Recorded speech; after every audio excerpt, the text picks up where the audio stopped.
Yo. What up, what up? What up, though? What's going on, man? Dude, episode 131, baby. Oh, let's go. 131, man. Dude, man, somebody today asked me about the pod, and I was just like, man, just be consistent. I was like, if you're going to start one, man, just be consistent. You just keep doing it, man. Yeah, man. Somebody I met today was a new follower of the show. Yeah. So shout out to Martin down in South Florida. That's awesome, man. Shout out mine, man. Yeah, welcome. Yeah, welcome to the late evenings. Yeah. Hopefully keep you company, make you laugh. Right? And make you think. Absolutely. Yeah, everything man. in between. Yo, welcome back, everybody, to the Carbon Footprint Podcast. You know how we do it. He's Juan and I'm Sean, and every week we get together, have a few drinks, talk about things going on in the world, try to focus on things making an impact, whether they be good, bad, or otherwise. Hit them with this deliciousness of the day. Let's go. Yo, this was a shot in the dark, bro. I hadn't made this. I hadn't tested this. Nothing. You must be wearing the night vision goggles. Listen, then. I made this. This shit is delicious. Oh man, bro, I was like, I seen the recipe, I got the stuff, I was like, I'm just gonna do it. Yeah. And yeah, man, this thing is good. It is called a Curious Margarita, which is a little misleading because there is no tequila in this. So it's basically Hendrick's Neptunia. So it has to be the Hendrick's Neptunia, because this is the Hendrick's gin, but it's a very specific formula. So yeah, look at that on the YouTube. Check out the label. Definitely buy that. It's this line that Hendrick's has with a bunch of different types of like I guess flavors or whatever you want to call them. Yeah, it says formulas infused with coastal botanicals. Yeah. And a smooth citrus finish. So they have the Orbium, and they have, which we've done here before. Yep. They have the Solstice one, I think. So this is Neptunia, and so this drink calls for 1.5 ounces of Neptunia, about 1/2 ounce of agave simple syrup, about 3/4 to an ounce of lime juice, I guess, to taste. So did you do half a lime? I did half a lime, yeah. So for that, I did half a lime. So we squeezed in half a lime into the shaker with the other ingredients, and with ice, shook it up, and then poured it in a glass, filled with ice, and then garnished with a cucumber, man. And the cucumber adds that nice little scent. Like, you know how big we are with the garnish here, man. So the cucumber does make a difference in that scent and going down, and it's refreshing. It's good. I wanted to do a little something different. I feel like we hadn't done gin in a while, so I was trying to find some gin cocktails, and this one was. Dude, I'm like, you hit it. You hit it, man. Like you said, shot in the dark, man. You must have been wearing them night vision goggles, boy. Because this shit, man, it's one of those, like, you get that aroma from the cucumber, and then the drink is like a sweet lime flavor, I guess is. Yeah. I don't know, man. I can't even. It's really good. It doesn't taste like a margarita at all. It's definitely not a margarita. There's no salt. So we got to come up with our own name for this, man. Call it Shot in the Dark. Call it the night vision goggles. Night vision goggles. That's good. For real. Oh man, but it's fantastic, man. It's good. Yeah, I was literally was like, you know what? I've never tried mixing those three things, and it sounds so simple. So yeah, no, this is definitely going into rotation. Yeah, so this is good, man. So definitely try that out, man. It's refreshing. It's a good poolside. It's a good inside. It's a good absolutely. It's great, man. All right, man. Yo, our carbon footprint of the week is going out to Mr. Jimmy Donaldson, a.k.a. Mr. Beast. Yeah. For those of you who don't know Mr. Beast, he is a YouTube sensation, I guess is probably the best way I can describe this guy. But YouTube sensation turned philanthropist. I mean, this dude he's doing all kind of stuff. But his latest venture is that he's paid for 1,000 people to have cataract surgery who could not afford it. And it's this like 10-minute surgery. So first of all, there's 200 million people around the world that have this condition where their cataracts are just like, it's almost like blurry. Yeah. There's like this film over it. And this 10-minute surgery involves, there's a tool that essentially vacuums the lens away, like the blurry lens, and then they put an artificial lens on top of it. And within, like I said, with a 10-minute surgery, and these people are coming out. You see the video? These people are coming out of there like it's life changing. Yeah. Oh my God, bro. Did you talk about impactful? Yeah. Like we talk about an impact. Yes. This is thousands of lives that he's impacted. Like. Yeah, because he's not only impacting the people that are doing that, the people that are having the surgery, you're impacting people of the lives around them. You know, and then of course in true Mr. Beast fashion, he's giving away money. He gave like 10 grand to somebody. He gave a kid who was like going into high school. He gave him like 50 grand because he was going into high school or maybe he was graduating high school going to college. Yeah, gave him like 50 grand. But Mr. Beast he's done so much, man. He's done like food bank stuff. He's done. He's traveled around the world. Actually, he traveled to Africa, where he built like 2 wells in this town that did not have access to clean water. Like he's done that. And even with this, and I'm gonna get this wrong. So he did it here in Jacksonville first, and the doctor that helped him out was Jeff Levinson. So I definitely want to give him his credit as well. He was the ophthalmologist and surgeon that helped out with these. But he also, and I just want to get this right, he started off in the U.S., but then he went to like several other countries. Do you have this the countries that he went to? I don't know. Let me. I'm looking now. But he went to several other countries, and basically found people with this condition. Here we go: Jamaica, Honduras, Namibia. Namibia. Yep. Mexico, Indonesia, Brazil, Vietnam, and Kenya. Yep. And it's like 1,000 people and counting, because knowing Mr. Beast, like this is something that he's just going to keep doing. Yep. So shout out to this guy, man. Like you're talking about somebody who's, and if you don't know the story behind him, this guy's been doing YouTube videos since I think he was like 11 years old. Yeah. It's something ridiculous. Ridiculously like, young. Kid. Yeah. And he's a kid. Yeah. He's in his 20s, right? He's early 20s, bro. He's a kid still. And I remember listening to an interview with him on Joe Rogan, where he kind of told his story, and he was like, "Oh, I've been doing YouTube videos, and then Mom wanted me to go to college. I didn't really want to go. I was really in love with this YouTube thing. I saw that it was a space for me to do what I love, and potentially make money. And so he goes to college, and his mom is paying for college, right?" And so, but then he starts to skip. And when his first video like hits and he makes like his first 20 grand, he pays his mom back and goes, "Hey, by the way, I'm not going to college anymore. Here's your money back." But yeah, man, this dude. But you want to talk about self-awareness and then obsession? That guy is obsessed with YouTube, like obsessed. Mm-hmm. And then the self-awareness to know, like, I'm not going to do good at college. Like, I'm just checking the box. I'm just showing up. I don't want to do this. Like, and he talks about his obsession on that Joe Rogan interview, where he's like, "Yo, that's all I care about. That's all I wanted to do." And it still hasn't sort of died. Like, that's all he thinks about all day, every day. Still loves it. And then obviously there's a great way to sort of monetize passions and all that now. Like, we all know what the internet's done. But then he doesn't even care about like being quote unquote rich. Like, he doesn't even care about the money. So he takes all of his money and he just invests it right back into the videos. Yep.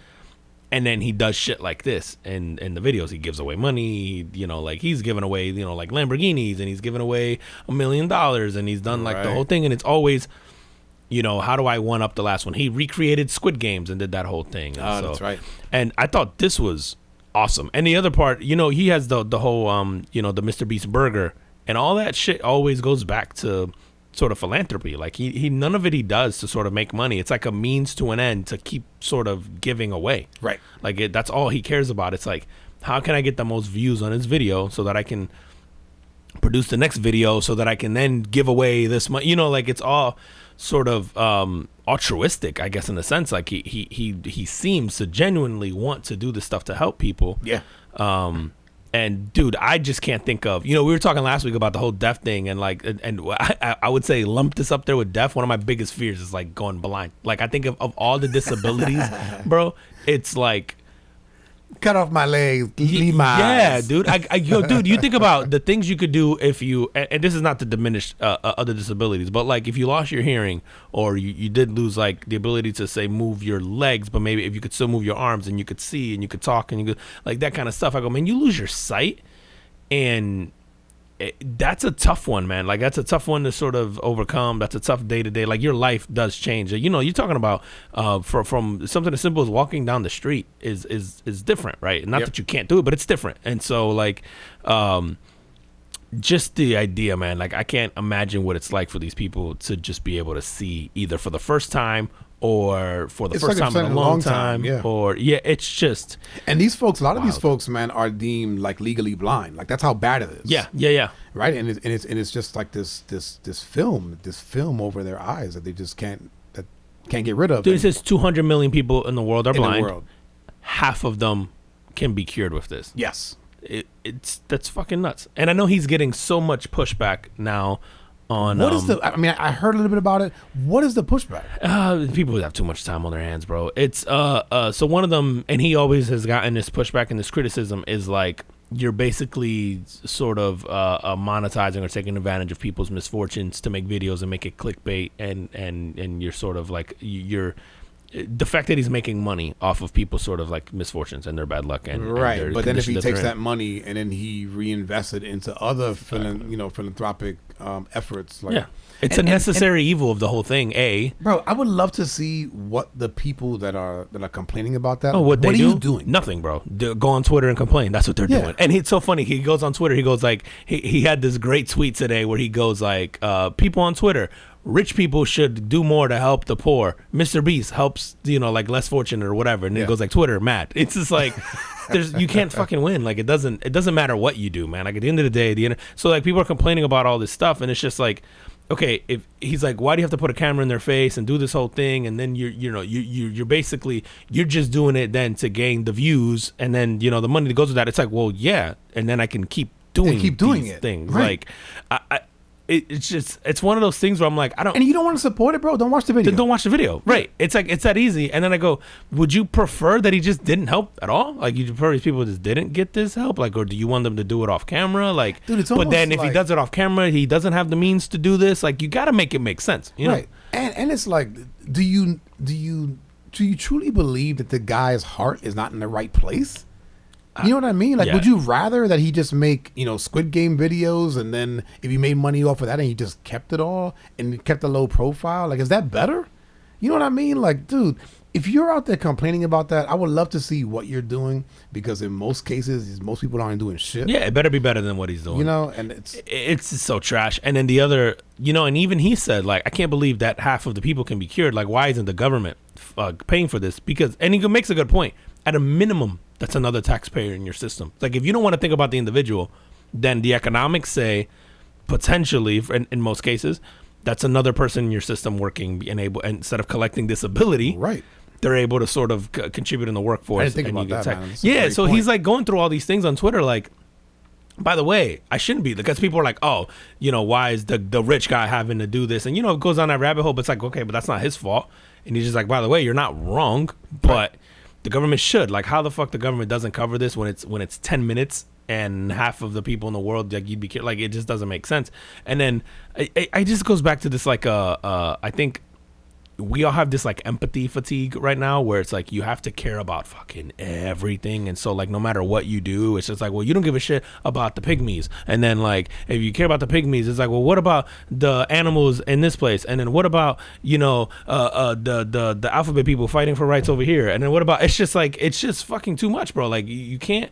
And so I feel like he's found a good way to do like effective altruism, which is like, how do I affect the most amount of people efficiently? And it's like, 1,000 people, like, you take this video, like, it goes from giving one Lamborghini away to some kid, right? I would go, you want to knock that? Sure. I understand that, like, more than than this. But I'm like, I still don't care. Like, whatever. He's making somebody's dream come true. I'm happy. You give him a Lambo, whatever. But I go, but instead of doing that, now he shifts to, and I'm sure he'll still do videos like that. But then you do a video where you're literally restoring, you're changing people's lives, like, forever. And and you're still getting criticism and pushback and all this stuff. And he actually coupled the two, right? So he did the cataract surgery, and then he was giving away money. He gave some people $10,000. He gave somebody $50,000. He gave somebody a Tesla. Yeah. And so he's kind of coupled it together, and you go, man, like I just don't know. How do you watch that video and go, oh, this guy has ulterior. Yeah, he has ulterior motives. Like, bro, I don't get it, bro. This guy is, yeah, bro. He's Oprah, dog. It's like, you get eyesight, and you get eyesight. Bro, it's, yeah, man. It's crazy to me.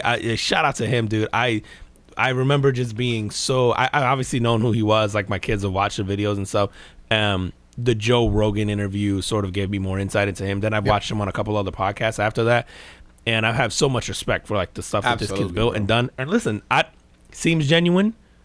At the end of the day, if this kid was the worst human being on the planet, let's say there was an ulterior motive, like he was banking, he was pocketing shit, I feel like the trade-off was worth it, where the good that he's doing. Absolutely. I don't give a fuck, not even a bro. question. I don't care, bro. I honestly ask them 1,000 people. Yep. If they give a shit. They give a shit. Bro, I don't care if he goes home and lays on a mountain of coke every day. Where does he live? And and it warms up his house with like burning Bibles. I don't give a shit, bro. This kid's like the stuff that he does is just so impactful, and I really don't care what the motive is. I think as long as you're helping people, like in that sense, like you can't have this good without this quote unquote bad, which is like, okay, if you want to say he's exposing these people or exploiting them.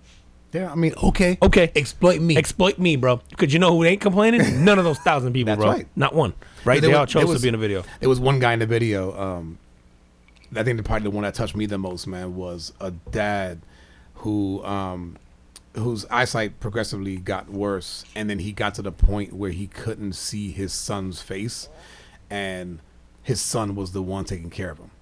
Ugh. And so he was less. And so then when they asked him, like, "Yo, what's gonna be the thing? Like, when you get the surgery, like, what's the thing that you're looking forward most to?" And he's like, "I just want to see my son's face." Ugh.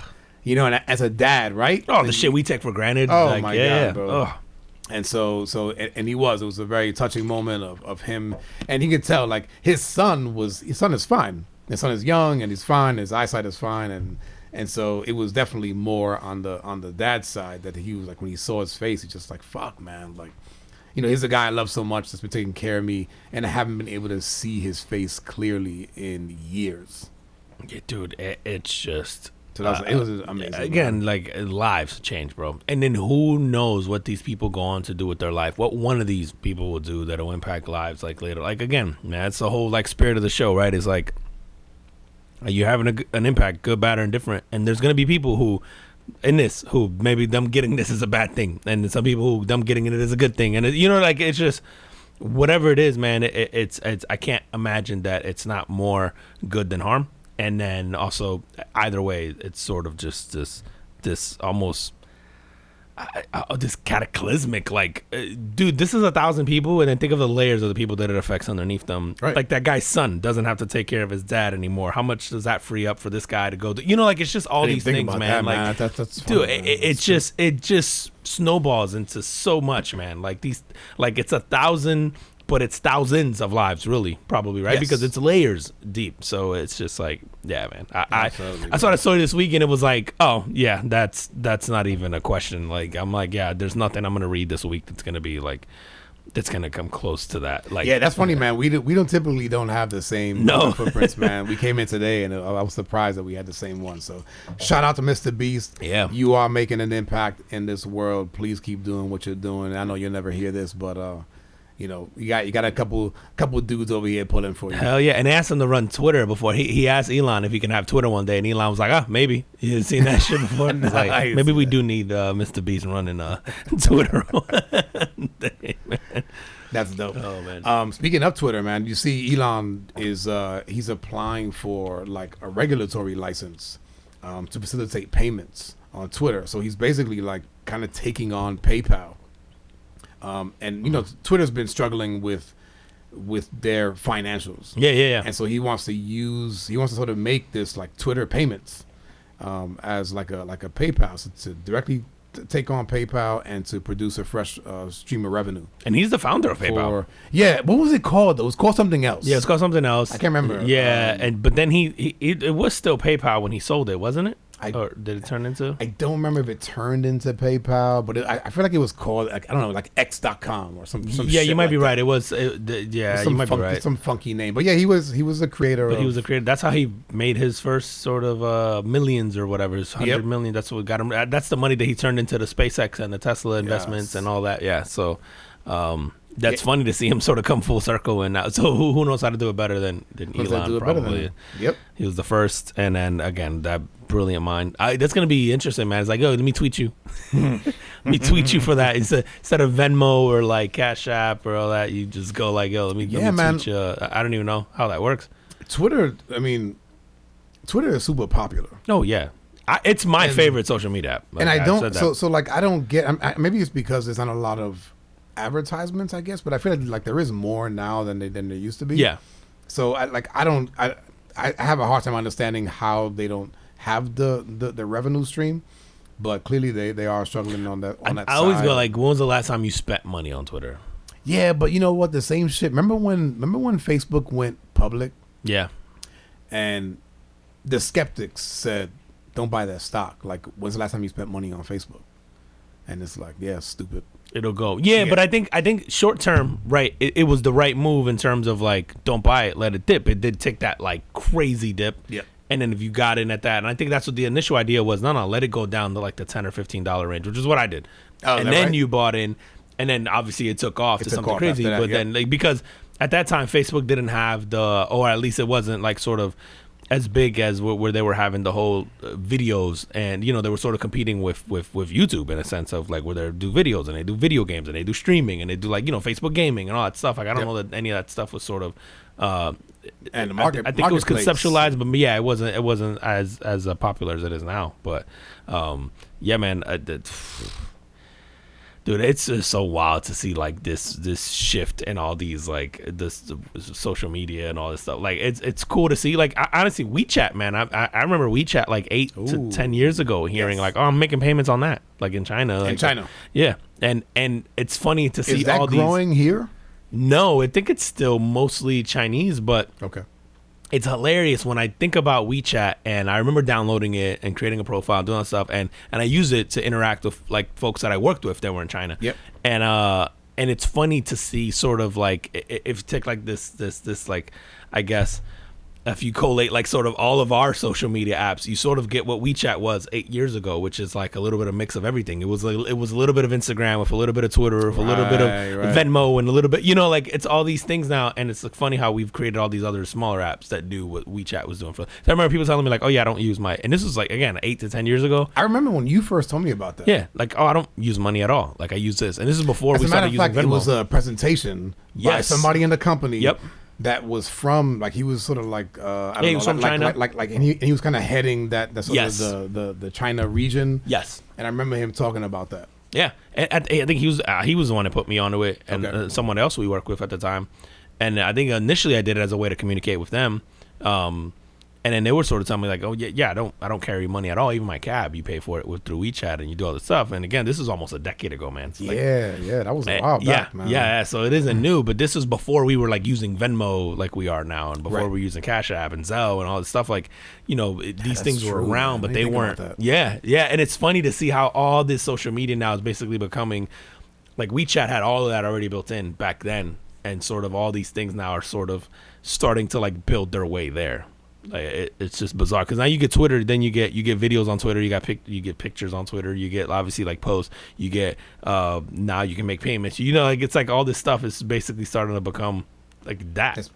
Becoming WeChat. Becoming WeChat. So it's funny, and then I think Instagram has Instagram or Facebook. I think Facebook has a payment thing too, and I don't remember if it's just a way to pay for stuff through Facebook, like Marketplace maybe, but there is a way to make payments through Facebook. I just don't know that you can't go somewhere but or check is out not the payment. No, correct. Process. But I think, in Facebook, you could sort of send money to someone. Like I can set up my banking, and then you can have. I'm pretty sure there's something. If you go into Facebook settings, there's some kind of payment thing there. Yeah, I'm not gonna. I just don't use it. Yeah, I don't know.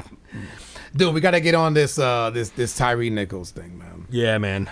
So, for those of you who are living under a rock, this past week, Tyree Nichols, gentleman in Memphis, was pulled over for supposed reckless driving, I believe it was, by 5 police officers, and beaten pretty badly.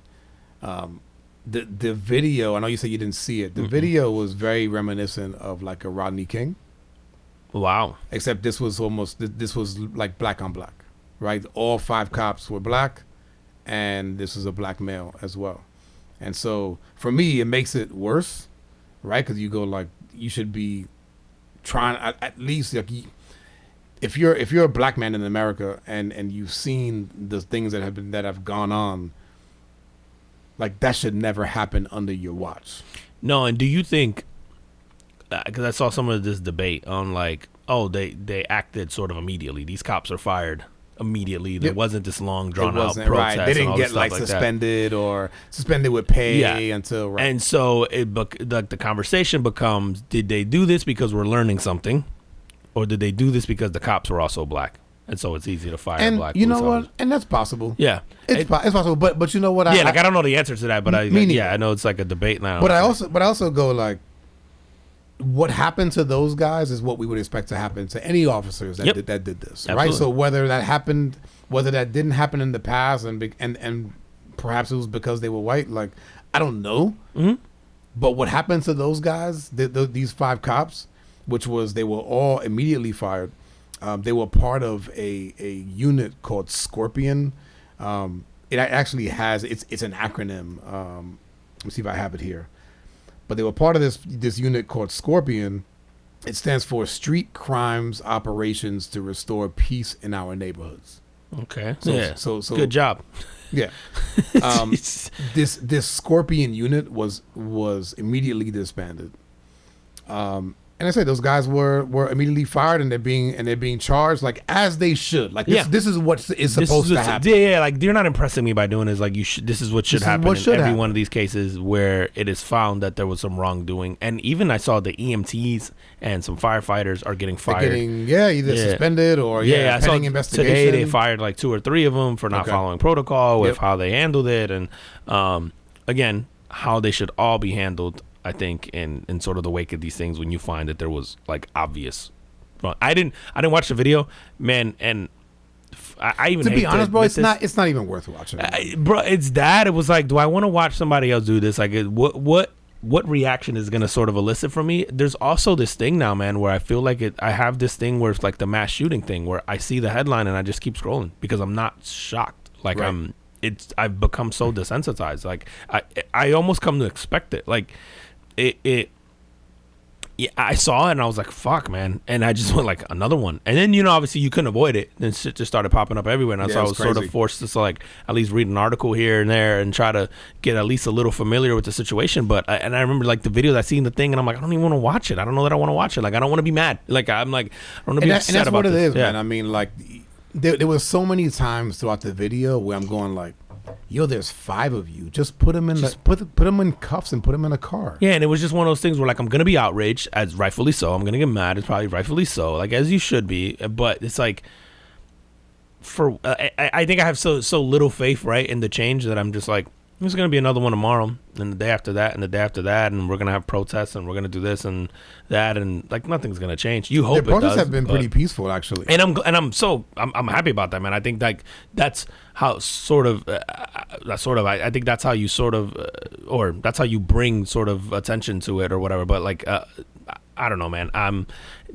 It's just so often now, man, that you're just like, again, it's the school shooting thing for me. I'm just going like, at what point, what like needs to happen for it? Yeah, it is. It's just like another one. I do think, man, the more I thought about it is, so I started taking the route of, instead of thinking, oh yeah, you fired these cops because they were black. Of course you did. Like you did that. I think I took a different approach, which was, okay, there is a problem here. Hopefully you're addressing it by obviously doing what you need to do with these guys out the gate. But then if racism isn't the issue, which by the way, I think you can be black and still be racist against black people. Like we know cops or even preconceived notions of people in certain neighborhoods. Or dude, and we know how cops think of civilians in general, right? Like even if you remove race from the equation, you know how cops think about civilians. So then it's like, okay, then if you take police officers, how do you fix this? I'm like, okay, you could have some sort of like racial sensitivity training and blah, blah, blah, and all that. Fine. But I think at the end of the day, man, if you can't hold these guys accountable through, like, if you don't remove the immunity they have, then ultimately you never resolve this, no matter what the underlying condition is, which you should address. I think if a cop can... Dude, if you go to the doctor and they do something incorrectly to you, you can sue them for malpractice, right? I can't do that with a police officer. I can't go, if I had a bad experience, like I can sue the police force, right? And the police force would, whatever, settle with me or do whatever. Yep. But the cop ultimately isn't held accountable for that, right? The cop doesn't have to have, they have a record or whatever to say. But I saw like in some of these articles that some of these cops were part of some really bad prior things that they didn't get fired for. Okay. And so So you say, how do you fix that? How do you fix that? Like, how do you fix if you're a cop and there's no accountability for being a fuck up or doing your job poorly? Like, you can get written up X amount of time. You could, like, bro, if you think about a doctor, think about how much malpractice insurance is. And so I started going down this rabbit hole of like, should you as a police officer be forced to carry malpractice insurance or general liability insurance, right? Like if I'm a subcontractor, dude, even as a finance person, if it's not my employer, if I go and offer my services on my own, I have to have general liability insurance, right? Because I have to have professional like errors and omissions insurance, right? Because if I fuck up and they sue me, like I'm ultimately responsible for paying back because I didn't do my job. And so insurance carriers can do that. I go, do you remove immunity from police officers and then allow the ability to citizens then to hold you accountable, whether it's through lawsuits or whatever that is? And then insurance companies, because my thought behind this is I go, man, can insurance companies actually solve this? Because what's going to happen is over time, like they do with our medical, like they do with our car insurance, is they're going to aggregate data. Yep. And these statisticians are going to figure out all they care about is money. And so claims lead to money paid out, to all this stuff. The stats will inevitably... They'll take every single factor that they can think of, whether it's like the people they're interacting with, is race, whether it's age group, whether it's socioeconomic status, whether it's education level of the people they interact with, education level of the police officer. Like insurance companies are notorious for collecting any and all like data that they can get their hands on. And they're going to go and figure out, okay, who's the at-risk cops here? Who are the people that I'm going to charge you way more to insure you because you're a liability, and so maybe it just doesn't become feasible for me to do it, or it at least tells like organizations like, bro, if you got to carry that level of insurance, like because of all these risk factors, and then who's paying for that, right? Is it the cop or is it the force, right? And if they're going, and then the force, if the force is paying for it, then they're going like, dude, you're a liability. You're a liability. Right, because like think about your employer. If your employer is, and I know they can't use this now, right? But employers, if your employer is paying for your health insurance and you're an expensive employee, health insurance wise, right? Because most companies are like self-insured. Right. Like if you're always in the hospital and always doing this and that, like inevitably they're gonna be like, fuck, man, so and so is costing us like an arm and a leg here. Like they're not gonna tell you that's why they fire you. But guess what? If you go into a room and they got to think about letting people go and they're looking at cost of keeping you on, right? You're gonna think about that, right? Yeah. Like no one's gonna say that out loud, but you're gonna factor that in, right? Like, but true. And so, like, at what point does it become like, yo, the cost of carrying you as a police officer is too expensive? And then if you're the police officer and you're paying for it, you're sort of incentivized, like we are with our cars. Like they put the little tracker on our cars, and we're like, oh fuck, I better drive like a grandmother while this thing is in my car. Right.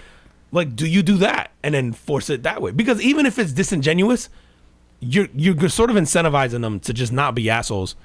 And perform their job correctly, even if it's the incentive is I just don't want to pay as much, right? Like you have to do what we do with everything else, is like make money the thing that decides. It's funny, man. It's like, because then you could also use that as like the force could use that to go, over the last year you've become a higher liability, so then you don't get raises, you don't get promoted, you don't get those things, right? And so I mean, like, dude, and maybe they predict things before they happen. Hey, these cops all give tickets, their incidents reports pick up, and then it always leads to this. I'm saying like the amount of data that they'll be able to collect on this will go, oh, they'll be able to predict it before it comes. You're higher liability, but I haven't had anything. Yeah, but your pattern is telling us that statistically you're likely next year or in the next 6 months or 5 months that something's gonna happen. Like I go, no one is gonna do this better than these statisticians at these insurance companies, man. Dude, I took it a different way, man. But my thought on it was, I mean, obviously it's horrific. What happened, and those guys, whatever they get, they deserve. But I thought about it from the civilian point of view, and I'm like, at what point do you stop running from the cops? Like, listen, the guy was getting pulled over for reckless driving. I don't know exactly what he was doing, but he was doing something that warranted getting pulled over. And then you get pulled over, and then you run. Like, that's the wrong fucking thing to do. Yeah. Right? It's like, there is no, and maybe because of, I mean, I haven't had a lot of really bad interactions with police officers.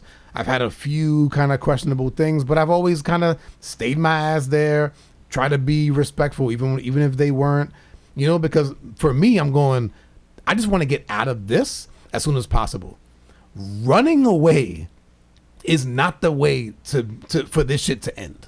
No, definitely not. If you want to get home that day, like, at the very worst, if I run away, I'm going to jail. I'm not going home. And for me, my number one priority is to go home. So while I feel for this guy and it's horrific, I go, fuck, man, like, why'd you run? Okay, so let's just say you were driving fucked up, or you were drunk, or you were on drugs, or whatever it is. And maybe those things come into play and are definitely a factor. Like if he was on drugs, or if he was drunk, and I don't know that he was. But man, like, as a civilian, you have to take some responsibility too for doing dumb shit, for doing things that, like, you're putting yourself in this situation where things can go bad, and then we're hoping that the cops do the right thing. Do you think, though, like, there's a possibility that, I don't know, I've had too much alcohol, that maybe the trauma of having seen these things happen to people that even comply leads to you wanting to run. And like, I thought about that too. Yeah, like you have this fear. Yeah, this fear of like I might as well run. I don't, you can see this thing, or maybe I'm not a threat. Like, obviously you try to sort of justify it. Like you said, there could be a million reasons why. I also think there could be a, man, this shit never ends well. You know what I mean? Like that right. Sort of fear. And if you're thinking that way and you have that kind of fear, and listen, fear drives us to do a lot of shit that maybe we shouldn't.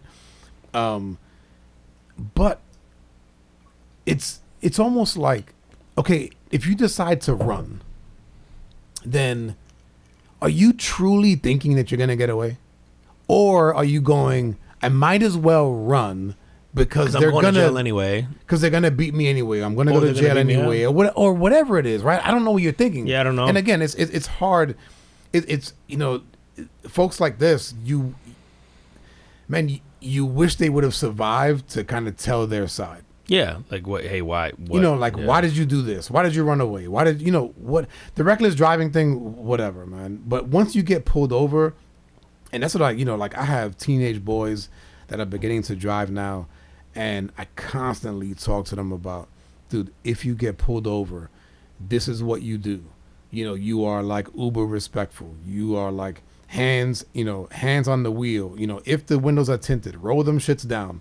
Like, you want this police officer, when he approaches your car, to feel like you're not a threat. Mm-hmm. And he may be an asshole to you, and he may be a dick to you, and he might, whatever. He might be a racist. So, whatever those things are, I'm like, but you have to be on your P's and Q's, because your main priority is to get out of that situation as quickly as possible. Yeah. And so you give them whatever it is. You get whatever they ask for. You're respectful. You give it to them. And if they give you a ticket, or or even if whatever, they take you to jail, like, no resisting, like, let them do whatever there is that they got to do, and then we'll deal with the other shit later. Yeah, everything else can be solved after the fact. Yep. And all that stuff. And I think that's the approach I've taken sort of as I've gotten older. I've always tried to be respectful. I have had shitty interactions with police officers, even when I've been respectful. And then and I do sort of exactly what you said. Like, if I get pulled over, all my windows are coming down, my hands are going on the steering wheel. Like, I started initially going like, how do I make this guy feel comfortable and know that I'm not a threat? Right. Because I do know, like, yo, you're walking up to a car, maybe it's nighttime. You have no idea. Yeah, high stress. I don't know what that guy's going through. He could have had a bad day. Again, these guys have families. They want to go home too. Like, I get that, and I can empathize with sort of that thought. I've also, man, as a teenager, and I might have told this story on here before, I've had guns pulled on me by the cops. I haven't done absolutely nothing wrong, like a routine traffic stop, and, like they said my headlight was off or out or whatever it was. Right. It was like, then guns came out. And it's like, why is there a gun coming out and you're asking me to get out of my car if you're telling me that a light is out? Like, that's a little extreme. It's like I've been in those scenarios too. And at that time, this was sort of YouTube and pre-social media and there wasn't this outrage behind this stuff. Not like Rodney King was still the thing, and Rodney King had happened 15 years before. And that was still like 1990? Yeah, 99. That led to the LA riots. Also. Yep. So like Rodney King was like the thing we talked about to like 2018. Yeah. Like Rodney King was still the joke, the running joke. Right, and it was because somebody had a camcorder. Yes. Right out of their window and got it on tape. And you figured that happened all the time. It's just that no one got it on tape. It just so happened to be that this one was. So at this time, I wasn't thinking like, oh, the cops are, whatever and all this stuff. I was just like, holy shit. Like, and I do remember being in fear. I remember the person I was with going like, please don't move, man, blah, blah, like almost in tears too. Like, why do they have a gun and all that stuff? And like, and we were both teens, man. We were just like, what the fuck is going on here? Like, and I remember like, and it was a female police officer, man. And I remember another cop sort of pulling up and basically telling her like, yo, relax. Like, and he ultimately just wound up letting me leave. Like, and they stayed there. Wow. And he like talked her out of it and was just kind of like, what'd you say? Why'd you pull him over? And dude, when I tell you, he didn't. I think they asked me. They ran the tag. I was driving my mom's car. They asked me whose it was. I was like, it's my mom's. They checked on my license, matched the address on the tag. I'm like, and then he was just like, yeah, just go home, kid. Like, I was like, I'm trying, bro. Yeah, like, I was on my way. I was on my way, bro. Like, bro, it was wild. But I remember that shit was scary, man. Because I remember going, like, I remember the time going, like, I'm not gonna do anything. You're not gonna really shoot me. But she was getting like progressively more hostile, like as she was giving me instructions. And of course there's the nerves of like, walk this way, put your hands here, and then like, and like if it's like, put your right hand up and my left hand goes up, it's like, I said you're right, and you're like, fuck, like I don't want to get shot, you know what I'm saying? Like, it's but the nerves behind that, man, that's nuts, like, man. And again, at the time I wasn't thinking about any of that stuff. I was just thinking like, and then she was like, oh, okay. And then as she's getting agitated, now I'm getting scared because I'm like, oh, she's agitated and she has a gun, you know what I'm saying? Like, so oh man, dude, and it's not to diminish like Tyree Nichols' story, like, talking before about the being desensitized to it. It's just one of those like, you see it so much now, man. It's just such a shame. And like, I feel like when we first started this pod, we were having this conversation like every other week. Yeah, that was through the whole fucking the George Floyd. Yeah, that's right, man. It was wild, man. And so, man, I hope that we get to a space where we can move forward with like some actionable items, with how do you fix this? Because I can empathize as, with police officers too. Like, that's a tough job. Yeah, and man. You're not dealing with the best people in the world, right? Bro. Like, you deal with the shit of society, a lot of the time, right? And then you get the normal people, and then, but who knows, man? If you've dealt with, and like you mentioned the thing you said earlier, which is like we know some police officers that like refer to civilians as animals or perps, or right, and so like everybody's a perp, and that's their reality, and right, that is their reality. And so people, like, when you interact with cops, and I know it's so difficult to do at times, especially if you have really bad interactions or you're scared or whatever. Do what the fuck they say, man. Make the priority getting out of there as quickly as possible, and the way to do that is just to be respectful. Do what the hell they tell you to do, and get home alive. Yeah, man. So condolences to his family, man, and I hope these guys are held accountable and absolutely charged and convicted and do that, because that's a shame, man. Bro, I wanted to. We were talking last week about the deaf thing, and just a little bit before. Did you see the story about like your life expectancy and like sort of the things that impact it? No, I've heard some stuff about that before. About like I don't know. You know, if you're happy in your job, and if you're happy with your family, yeah, and if you're kind of like happiness, yeah, happy, right? yeah. Dude, and something funny, man. Just going down this rabbit hole, and there's all these like new studies that have been coming out, and of course, like the number one factor for your life expectancy is your genetics, right? Which you can't control. No interaction with cops. Yeah. Yeah, yeah. Avoid police officers that have good genetics. I can't even go on from there. Fuck it. But, like so it was like there's all these studies now coming out about longevity, and obviously people want to live longer. And this is going back to what I was talking to before. Like, I mean, I want to live till I'm like a 1,000. But dude, the number one factor that attributing to sort of your life expectancy is genetics. Number two is your social life. It's not diet. Yeah, it's not life. Yeah, exercise. It's your sort of your social sort of environment, your social acceptance in society. So it found that like the more friends you have, the more close friends. So like the more close friends you have, like your life expectancy went up, and it was a lot, man. It was like in some cases it's like 25-30% greater if for people who had closer friends. Amongst people who lived into their hundreds, a lot of them, the thing was like, oh, I always had a lot of close friends and family. So your social life plays the most out of all the things that you could control. Your social life contributes the most to your life expectancy. Wow. Which is wild, man. And so I could see that though, right? Because like people, you know, they you'll read things that'll say stuff like, surround yourself with people that lift you up. Yeah.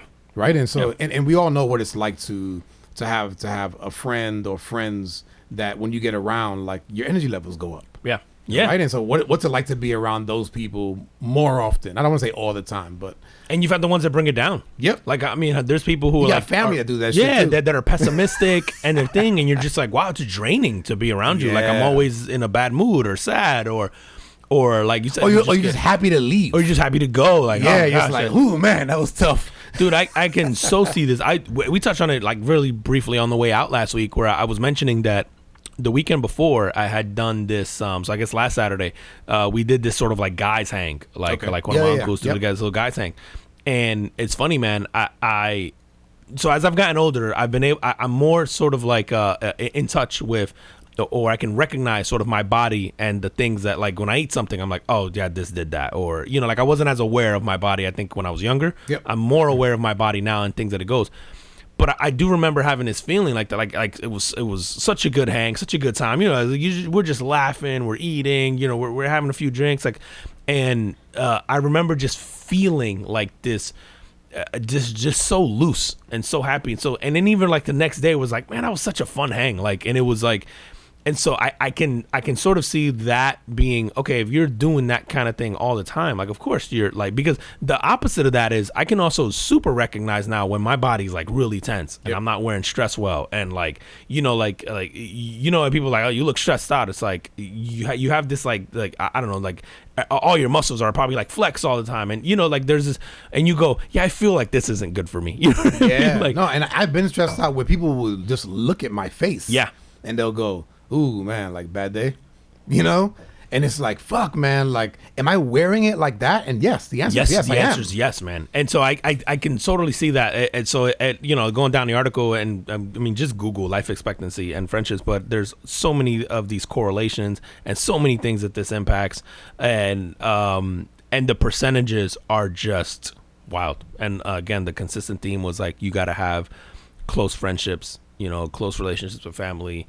and dude, even if you're already sick, it's even worse. So like if you already have sort of like heart disease, then you can sort of like speed it up if you don't have this. But dude, your overall survival rate increases by 50% if you have strong social relationships. One study found that more than 80% of centenarians communicate with a friend or family member daily. Wow. Another common thread for people in the 100+ club is regular social engagement, taking part in their community, and they constantly did stuff, they were involved, like, and dude, then on the flip side of that is like social isolation. there was all these downstream effects of it, and it was like inflammation, which you've all been there. I think that's like your the tensity in your body and all that stuff, high blood pressure, increased blood clotting, decreased immune function, which leads to plaque buildup in the arteries, and then leads to heart attacks and strokes, and obviously death. So and it's not like speculated, it's all like very, very real. Like the studies have done this now. It's like people who are lonely, or like their life expectancy decreases by like 25%. So it's just, but it makes sense. It makes total sense, man. And I think like when you're around people that make you happy, like, oh my God, like you said, like you talked about the like, you know, hanging out with the guys in your family. When you left there, like, you feel noticeably better. Oh, my whole body just felt good. I felt happy. I felt, dude, it was late at night, you know, like, you know, I am tired, but I'm like, I felt fulfilled. Like, that was dope. You know what I mean? Yep. Like, yeah, it was like it was so dope. It was like this feeling of fulfillment of like, man, what a good time. Like, man, why don't we do that more often? And like, and at the end of the day, it's really, you know, you come up with a million excuses as to why not, but it's just like, even if it's not that circle, but it's like, man, how do you surround yourself on a regular basis, you know, a couple times a week with, you know, I would say like what we're doing now, right? Like we do this once a week where it's like we shoot the shit before the pod, and then after the pod, and then during the pod, and then, you know, we have these interactions, and whether it's venting or just fucking laughing, and, you know, like, 'cause we'll talk about anything and then laugh and do all that stuff. I'm like, just this, like, I think more of that. And it's, when I read this, I'm like, yeah, it's not surprising. And as I've become sort of more in tune and more aware, I think, of even myself, I'm recognizing, like, if I think of all the moments where I'm happy or I'm the most loose and stress-free, it's always followed by, no matter what is going on at work or anything else, it's always with, like, what was I doing? Who was I hanging with? Who was I, like, that stuff, man. It's always, no matter what, dude. You can have the most stressful job, and I think if you go have dinner with friends and all that stuff, like, I feel like you'll feel better. Even if for just that moment, it alleviates sort of a little bit of that stress. Yeah, and who knows? That's so true, bro. Yeah. Listen, so you said something in the beginning of this segment where you said, you go, you know me, I want to live 1,000 years. So I got to thinking. And I'm like, let's just say you were alive for 200 years. Okay. Yeah. So think about yourself as a teenager and as a young adult. And just being guys, like the kind of women that, or girls, and into, you know, young women that you found attractive. Mm-hmm. Now, if you look at in like the early 1900s, right, when, you know, where they had newspapers, magazines, and it would show the kind of woman that was like beautiful, mm-hmm. right, versus say, let's just say 1920. Or 1920 to 2020. Yeah.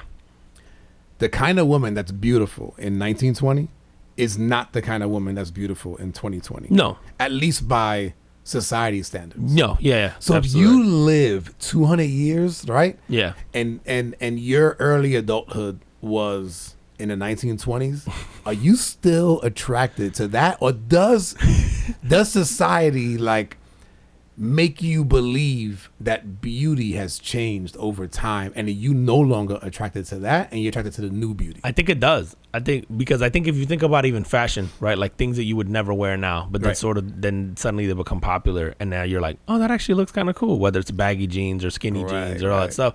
I do think that with time you will find, here's the thing, I don't think you can go backwards. I think you can evolve to like it though. Like, if that makes sense. Yeah, right? No, that makes because sense. You're right. I look at pictures of those old newspaper clippings or all that stuff, and I'll go like, like, dude, I'll be perfectly honest. Like, Marilyn Monroe, never understood it. Don't get it. Don't. Like, I never, like, I think I understand the sex appeal of it wasn't normal. Like, the stuff she was doing was ahead of its time in terms of, like, maybe the like, how sexual she was in her photo shoots and whatever, and, you know, but I've never saw a picture of Marilyn Monroe and be like, wow, she's hot.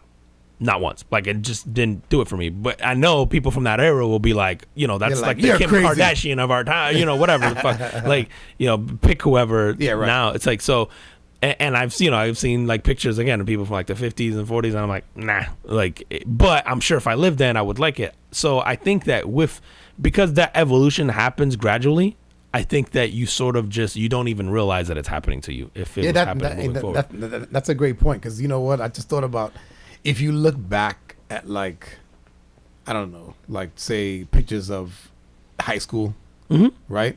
And you look at the girls that maybe you thought were attractive then, Yeah. and then you go like look at the picture, like this is not like they weren't really that attractive. No, and it's absolutely. It's probably because of that, right? Like maybe your idea of beauty over time changes because even the clothes they wear, right? And even the or the hairstyles, right? Or so the hairstyle, yeah. So like when I was in high school, a lot of the girls had like this big fucking poofy hair, yeah. And I remember back then I didn't think it. I don't know. I think I remember just sort of being indifferent to it, but now when I see it, I go like, oh my God, that hairstyle was horrible. Same. And so when I look at pictures of high school, for some reason hair was like big then too, and there was like moments, and it's probably just the way the photos look, but it just looked. Nah, it wasn't the photos. You know, like, but back then I was probably like, oh wow, yeah, it was fine. So no, I could totally see. So I think because that change happens like gradually, that you don't even sort of realize it, that it starts to sort of morph your taste, you know, into anything. Like just the same way I think you could change taste on anything. I think that would happen too, man. That's interesting. So like 200 years, what if it's 200 years in the future? And so for, you know, like, I don't know, let's pick somebody today that we find super attractive. Like you sleep? Yeah. And you wake up years? And you're like, and we sort of reverted back to maybe like 1920s. Like, you know, things are sort of cyclical, right? So like, absolutely. You go back to maybe they're wearing more clothes, and maybe there's different hairstyles, and maybe the clothes that they're wearing, it's like, and so you wake up and you're like, man, what happened to all the pretty girls? Or pretty guys, you know, whatever. Right. So you evolved, but then the shit went back. And you're just like, why are you guys dressed like in the 90s? I've been sleeping for 200 years. Like, that's interesting, man. Because I look at older photos and I've never once been like, oh, that person's. I can see people and think they're pretty. I can't see people and think they're hot. I don't know. And there's a difference. There's something like there where I'm just like, oh yeah, pretty. But I've never thought. Whereas, you know, it's funny, man. And if being honest, I have seen pictures of men where you're like, I don't think it changes for men. I think a handsome is handsome back then, no matter what. The clothes changes. Yeah, that's true, man. But the hairstyles for us haven't changed that much. The you know, what people find attractive hasn't changed that much, right? Like you go, okay, you know, do you want it like a guy in decent shape, you know, whatever, the bone structure in their face, whatever, like all those things, the slicked back hair or the hair to the side, like none of that stuff has sort of changed. Like it's all sort of the same. There's obviously people who have different tastes, but I think society's sort of view on what an attractive man is hasn't shifted.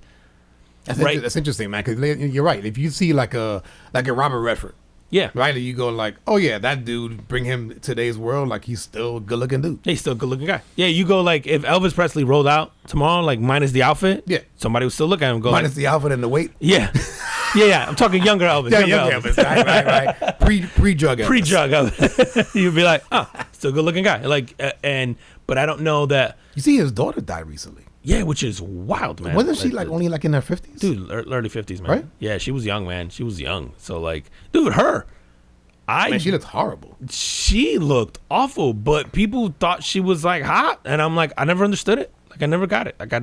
Like, I just didn't do it for me. And I always thought like maybe the status, I don't know. But like, yeah, it's funny, man, because I don't think for guys it changes. Like you said, Robert Redford, like people still look at him. Paul Newman, you know, you go back, look at him, you're like, oh yeah, good looking guy. If that guy rolled out today, people would still be like, guy's a handsome man. You know, like, yeah.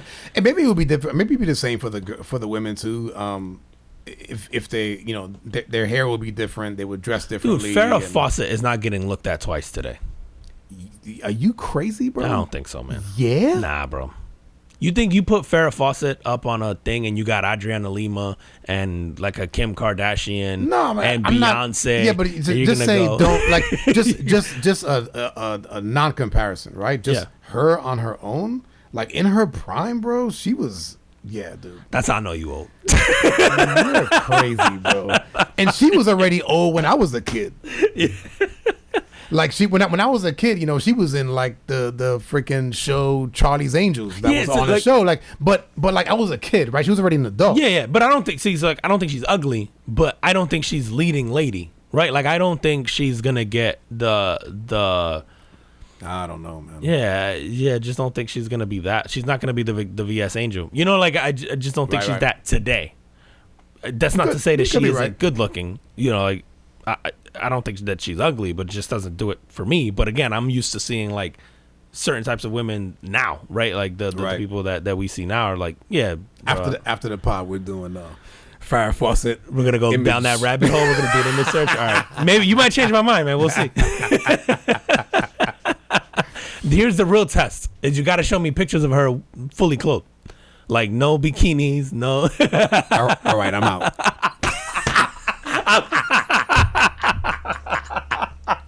Sorry, I got nothing. How you looking jeans and a tee? Like yeah, that's what I want to see. Like, but everything that you're gonna see from her is like the 70s type gear. The one piece bathing suits. Yeah, it's like that, or like the I don't know, man. Like maybe like a tied up shirt with like some freaking skimpy shorts.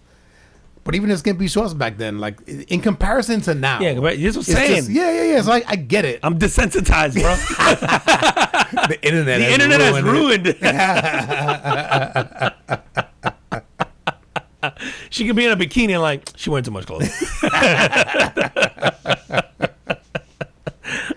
Yo, man, did you see NFL this week? I did, bro. It's gonna be quick. We're gonna have to run through this quick. Dude, was the playoffs just boring? I gotta get that out there. The NFL playoffs sucked. No, man. The Bengals and Chiefs saved at least the championship weekend. Sunday, yes. But the playoffs overall have been pretty trash. Like, dude, you had the Jaguars do a historical sort of comeback against Trump, but because we didn't give a fuck about the Jags or the Chargers. They were good games, and then there were games that like when the Giants played Philly, right? Horrible. It was horrible. But dude, it was Bills Bengals. It's supposed to be horrible, man. Like it was, but even the good Philly ones should have smashed the Giants. Dude, Philly Giants horrible. And then Philly should have been good, bro. Horrible. But it should have been good. But it should have been, but it was hard. That's what I'm saying. But the games, not the teams. It's like remove the teams. I think the teams that got in like deserve to be in. Yeah. I think the actual games are horrible. Like San Fran games this week, horrible. Obviously the injury stuff was bad. But it was dude, that just goes to show you. Matter of fact, watching that game, Brock Purdy goes out in the first quarter. Actually, is it in the first series or second series? Dude, I don't know. Early, it was really early. So they bring in now the fourth string quarterback. I go, if they win this game, Kyle Shanahan is the greatest coach of all time. Dude, and not for nothing, but if they have their starting QB, it's a really good game. I don't know if they win, but it's a really good game because it's a lot closer they kept than it competitive for a while considering, right? Like up until like midway through the third, you're like, they still got a shot. Right. You're just like, this is crazy that they still have a shot. And then Philly sort of like started to run away with it right at the end of the third, beginning of the fourth. But like, I think it also, anybody who thought like, oh, Brock Purdy just has that talent around him and you can plug anybody into that system and it'll work. I think it helps his argument for next year, man, of like, do you pay this kid? Well, he's out 6 months now. Yeah, man. So he's out 6 months. Jimmy G's a free agent. Trey Lance is out for a while with, I don't know when he can start throwing and practicing and all that again. So I think, it'll be before 6 months. It'll be before the 6 months. So now you go, is it Brock and Trey Lance next year? Because you're not paying either one of them. So you don't necessarily have to pay Brock, but do you bring him back as the starter, or at least you have to let him compete for that starting job with Trey Lance, right? At least compete. Yeah. Yep. So that'll be an interesting one to see. Yeah, man. I'm not a San Fran fan, but man, I wanted to see what they could have done. I thought Philly was gonna win anyway, but I would have loved to see what they could have done had he stayed healthy. Yeah. Yeah, dude. I just, and he got caught just like perfectly. It's just so weird in the in that throwing motion. He gets hit on the wrist, and then that torquing of your elbow and your shoulder. Oh man, I knew that. And then the fourth string gets out with an injury too. It gets a concussion, and then they have to put Brock back in, and he can't throw. Right. Which I was hoping they would put in Christian McCaffrey. I was dying. I was like, please put him in. But they had one play where he threw to nobody. Did you see that? So I was like, when I saw that, I go like, maybe it's a good thing they didn't bring in.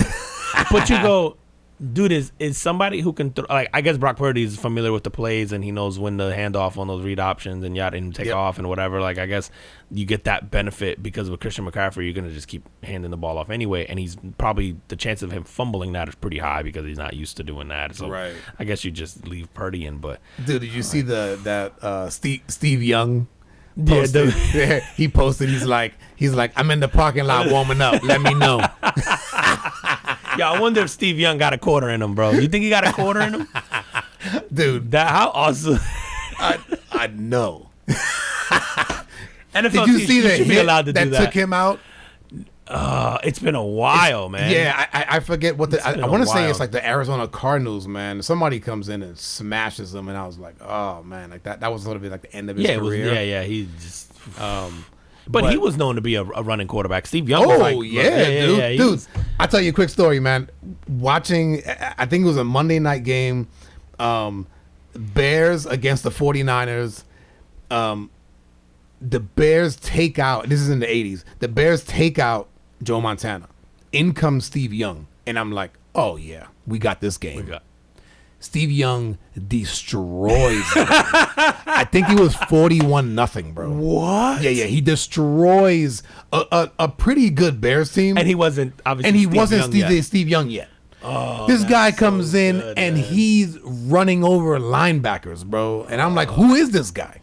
He's running. Yeah, that's right. Yeah, Steve Young was like like one of the first really big dual threat QBs that was like Hall of Fame caliber talent. Yeah, other than, I mean, like in my childhood, he was it. Like the one I heard about before my time was like the Frank Tarkenton, right? And then Frank Tarkenton, yeah. But like in the 80s, but I didn't get to watch Frank Tarkenton. I saw the end of Steve Young prime, and then I remember Michael Vick, came in, but it was like no, Steve Young was that lefty running QB that like he sort of paved the way for like a Michael Vick to do that. I think. I'm trying to think of this. Was there any other quarterbacks in the 80s, and I'm probably missing some, but I don't remember any other like really like dual threat quarterbacks. No, because Marino was a statue. Elway was a statue. Like those guys. Elway could move, pocket, but he wasn't running nobody over. No.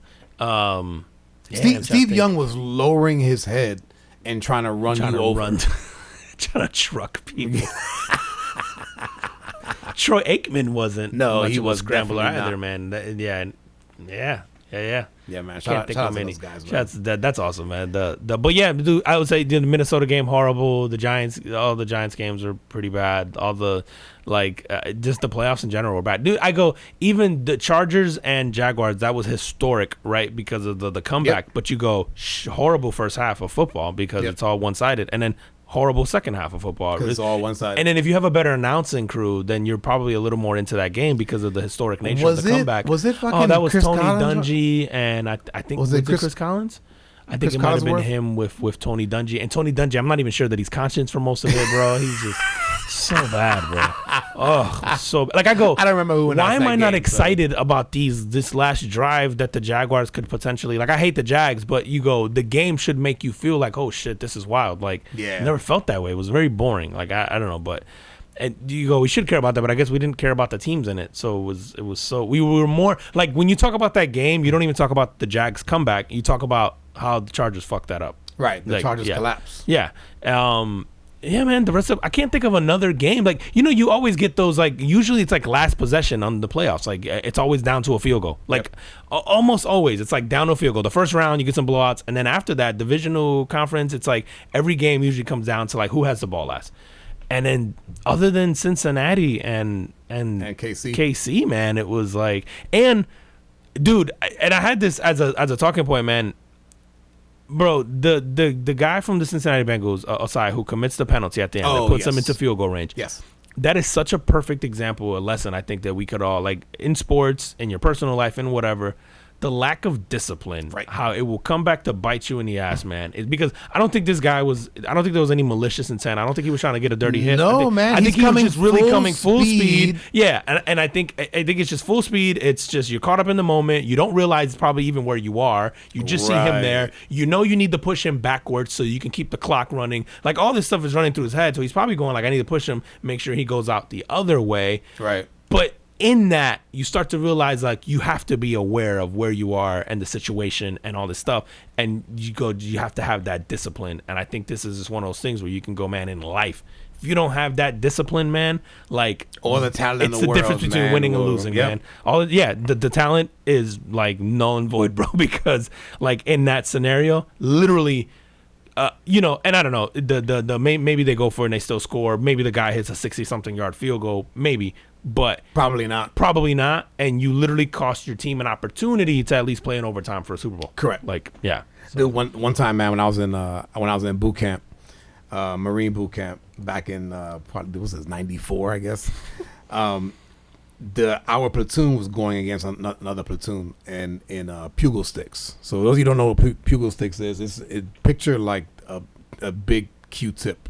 Pugils. And you basically go in there with like a football helmet on, and you fight with these pugil sticks, right? Oh, it's like American Gladiators. Yes. There you go. The giant man. Q-tip. Yes, but the Q-tip on both ends. Yeah. Right. So I went in and I lost my mind. Like I literally, I hit this guy and they're kind of teaching you like do this, and it's supposed to, the pugil stick is supposed to mimic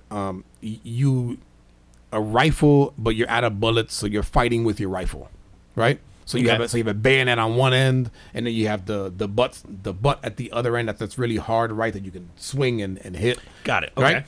So I come in, and this dude, the dude that I'm fighting, comes in and he tries to jab me. I step to the left, and I slash him with like the bayonet side, right? I come back with the butt, hit him in the face. He's knocked down. At this point, I've given him what's considered 2 killing blows, at least for this exercise. For the extra, okay. Right? The referee, the guy who's sort of playing referee, has blown the whistle now twice because I've given him 2 blows. I'm out of my mind. I don't hear the whistles. The guy's on the floor, and I start jabbing him with the thing. Right? That's a whole nother podcast. We got to talk about what kind of issues you were having. So then all of a sudden, like for me, I hear the whistle and I get like the oh shit moment. And I'm like, oh shit. And I drop the pugil stick and I stand at attention. And the referee guy, who's also a drill instructor, goes, "You have no fucking discipline. Get out of my ring." And because of that happened, we almost lost. Now this is a very small scale, doesn't mean anything, right? But still. But I remember how I felt afterwards, and I was just like, all I had to do was like, I wasn't listening for the whistle. I was actually going for the kill. Yeah. Right? And but I almost, we ended up winning, but I ended up losing that match, which made us tie. And then to settle it, they sent like, we had to pick one guy from our side, one guy from their side to kind of battle it out to see who won. We ended up winning, but I remember that entire time going like, "Yo, I'm gonna cost our team the whole shit." And in that moment, like that mattered. Yeah. And it was like, fuck, man, discipline. Like you can't lose your mind in these fights. Like you gotta fight with your head and be listening, and like there's rules of engagement. Yeah. And also because that is also training you for a life or death scenario, right? Like there's the whole purpose of that. And so if you don't have discipline there, what happens when bullets start flying? Like actual bullets start flying, the stakes are higher and the stress levels are up. You know, like you're all these sort of your body's going through all these things in these high stress environments, man. So like you get it. Is it the lack of discipline? You can apply that to anything in your life, man. Your health, your career, your relationships, your like everything, man, boils down to like what kind of discipline do you have, dude? And I think that I was watching that and I'm like, man, it just the minute he pushed him out, I was like, what? I'm like, oh, you fucked up. You fucked up. Yep. I was like, wow, you fucked up, man. And it's just like one of those things where you go, if you're anyone trying to teach anybody a lesson, whether it's your kids, if you're a teacher, if you're a parent, if you're whatever, you just gotta look at that scenario like this week and go, look at what that cost that guy, the lack of discipline. And again, I don't think it was like malicious intent. I don't think it was a poor decision, bro. It wasn't like a poor decision making in terms of like, oh, he made some bad choices. He literally just in that moment, like going back to your story, it's like he was so caught up in the moment and he forgot to check his discipline there and all the fundamentals that got him there in the first place, man. So and going to the Super Bowl, I know for a lot of us it's just sports, but these guys train, some of them, their entire lives to reach that pinnacle. Yeah. And then to be the guy that possibly cost not only himself but his teammates. Dude, and for someone on that team, or for more than one person on that team, that's their last opportunity. Right, like it isn't normal. Like Patrick Mahomes has gotten spoiled. Like he's in an AFC title game every year. Yep. Right, and so if you play with him, you sort of gotten used to this. That's not normal. And the Bengals have gone back to back now AFC title games and almost another Super Bowl. But you go, that's not normal, right? Like that's what makes us sort of admire these guys more, because you're going like, yo, they're doing things that aren't normal. So for a lot of people on this team, that was their chance, and they might play 10, 15 more years in the NFL and never even sniff an AFC title game, let alone a Super Bowl again. Yep. So it's just, you can see why the emotions are high and all that stuff in that scenario. Because like you said, it's just he cost himself potentially ever getting there again, or someone on that team for sure. So who you got? Make your prediction. Fuck, man. San Francisco. I'm sorry. Kansas. Philadelphia Eagles or Kansas City Chiefs. Man, it's tough, man, because I think I'm actually having a tough time picking this one, man, because I want to go with Kansas City. Yep. But I feel like I've been doubting the Eagles all year, and I keep waiting for that moment where they sort of wake up and come back to reality. I did feel like a couple months ago where I went, man, the Eagles remind me of that Panthers team that lost to the Broncos in the Super Bowl, where you just went, everything is clicking at the right time, and maybe this is their one shot at this. And then, like that Eagles team a few years ago. They lost to the Broncos? I thought they lost to... Did they lose to Seattle? No, they did. That was Peyton's last Super Bowl. Wasn't it against Carolina? I don't... who's the quarterback for Carolina? Because the only one I remember going... Was that Cam Newton? Remember he lost to Peyton, man? Yeah. Oh, shit, man. That team was on fire that year. I'm thinking about the Jake Delhomme. Oh, they lost to the Patriots. Yes, yeah. No, but I'm thinking about the Carolina team from like 5 years ago. Maybe 6 years ago. No, I think more than that, bro. Yeah, it was Peyton's last Super Bowl. Yep. So maybe 2014, 15, one of those. I thought it was 16. But anyway, so it was either 15 or 16 actually. So anyway, it reminded me that Carolina team was smashing teams that year. Cam Newton was MVP. They were just steamrolling teams, and then they got into the Super Bowl and just got smashed by a better team. I just don't trust Kansas City's defense. I feel like this is going to be like one of these shootouts. Fuck, man, it's tough. Come on, make your pick. I'm gonna go with Kansas City. Yeah, I think if Patrick Mahomes is healthy, Philly. You going Philly? Yeah. I'm going Philly. I don't feel great about my pick. But I feel like Philly's team is healthier and more intact. I did feel like Kansas City in playing against the Bengals, I feel like they had something to play for. I feel like they really wanted that game. Yeah. Like they maxed out their emotions on that game. But I feel like they maxed out their emotions because the whole thing where they were talking about, like where the Chiefs play is Arrowhead, they were calling it Burrowhead, right? And I'm just like, I feel like those guys were really like gave it all they got because they felt like they needed to beat this team to kind of prove to themselves that they could do it. Yeah, I don't think they have enough against Philly, dude. Yeah, I don't disagree. I think Philly's a more complete team, a healthier team. And also, it's a lot of former Titans on that Philly team with A.J. Brown and Brett Kern, some guys on the offensive line. There's a few guys on that team that you're just like, man, it would be cool for those guys. To see them. I think it's going to my decision with swayed a little bit was Andy Reid. I think just picking coach against coach. I like Philly's coach. Would you go situational football, the experience sort of wins out. But, dude, also – Andy Reid going up against his former team in the Super Bowl. How crazy is that, man? I didn't think about that, man. How crazy is that? Yeah. Like his former, he was iconic for Philly, right? And he was with them when McNabb and T.O. They lost to the Patriots. Where T.O. comes in and plays on a broken leg and freaking balls out, man. That is such an underrated moment in the Super Bowl, man. Amazing. That guy literally broke his leg, in the AFC title game, right? Or like, no, sorry. No, I want to say. Beginning of the playoffs, right? Yeah, something like that. But he comes back way too early. Way too early and balls out. Yep. In that Super Bowl game, man, balls out. Risks. Yeah, good for him. Good for him, man. And the rumors, if they are to be believed, is that Donovan McNabb was hammered during that game or hungover. Oh, that's right. I've heard T.O. tell that story. T.O. talks about him sweating, like smelling like alcohol in the huddle and stuff like that, and pissed off because he's like, I risked my leg basically to try to win this Super Bowl because he felt like, again, this is one shot. Yeah. At this, and man. He never went back, right? And he never went back, man. Yeah. How we doing on time, bro? So, dude, we're an hour and 18. Oh, shit, man. Yeah, all right. So we're in on it, man. You got anything you want to close with? Man? I'm trying to think. We want to hit up some... you want to hit something funny on the way out? What's this bathroom time for men you talking about? Yo. Is that a good closer? Yeah, we could do this, bro. There's a study recently that said that men spend up to 7 hours in the bathroom for peace and quiet a year. And I call bullshit, bro. You think it's more? Hell yeah. I think that's 7 hours a week, to be honest with you. This shit says 7 a year. Oh, a year? A year. No, that's bullshit. It's bullshit. Yeah. In the bathroom each year for peace and quiet. I go at least, I wouldn't say 30 minutes a day, man, but probably 15, 20. Oh, nah. I do long. I do 30 to an hour. Yeah? Yeah. Yep. And I ain't in no rush to get out. And I love it. Yeah. It's actually it's peaceful. It's peace and quiet, bro. Nobody bother you. I'm like, nope, I get it. When I saw 7 hours, I was like, bullshit. Don't shortchange me, bro. And my sons are right along with me, man. Them dudes be in there now. They are teenagers. Yeah. I don't know what else is going on in there, but I ain't mad at them. Nah, man, this is just hand them some lotion and tissue. Like, just clean up after yourself.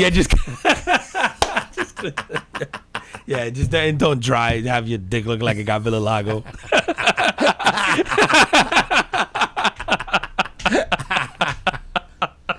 Yo, on that, tell them where they can find us. Who are not already following us at the Carbon Footprint Podcast on IG, at the Carbon Footprint Podcast on YouTube, the Carbon Footprint FP on Twitter, Facebook. We're on everything, man. And then all your favorite Villa-Lago. Got your dick looking like early Michael Jackson. Like transitional Michael Jackson. Oh, that's fantastic, bro. I love that, bro. Oh, man. Sorry, I messed you up. Oh, fuck. Anyway, yeah, all your favorite audio platforms, man. Google Podcasts, Apple Podcasts, Spotify, Amazon Music, all of them, man. Go on there, check them out. G07, Ghana, Pocket Cast, FM player, all of it. We're on everything, man. Go check it out.